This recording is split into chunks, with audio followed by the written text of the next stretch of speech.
C'est un ouf de soulagement pour les populations du département de Tamamagoti. L'hôpital départemental de Fougamou a été officiellement inauguré par le ministre de la Santé, ce qui signifie qu'elles n'iront plus à Choisir ou à Bongolo pour recevoir des soins de qualité. Cependant, les habitants de ce département ont exprimé les difficultés qu'elles rencontrent face au transport des malades. On a des problèmes pour avoir les clandos. On fait quand même un effort pour se déplacer pour arriver jusqu'ici.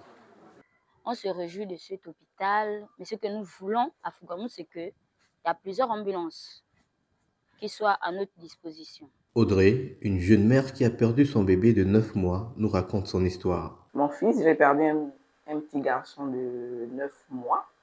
C'est une expérience assez douloureuse, mais c'était dû à l'éloignement de la structure hospitalière, au fait. Si elle était plus proche, je pense quand même que l'enfant aurait pu être sauvé.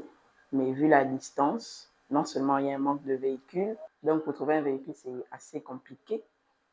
Donc, on a passé plus de 3 heures de temps à chercher un véhicule. Soucieuse du bien-être des populations, les autorités de la transition, en tête desquelles le président Brice Clotaire Oligui-Nguema, dans le but de mettre un terme à cet handicap, a prévu équiper cet hôpital d'une ambulance moderne répondant aux normes internationales de prise en charge des malades, nous le confirme le ministre de la Santé.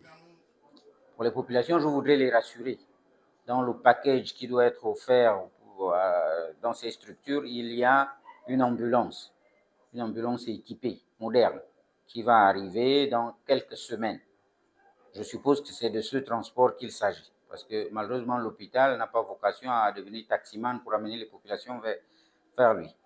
Donc, à ce niveau, il n'y a pas de problème. Le passage du centre de santé à l'hôpital départemental signifie une amélioration dans la prise en charge du malade. La structure sanitaire se dit prête à se mettre au service des populations pour une prise en charge efficace.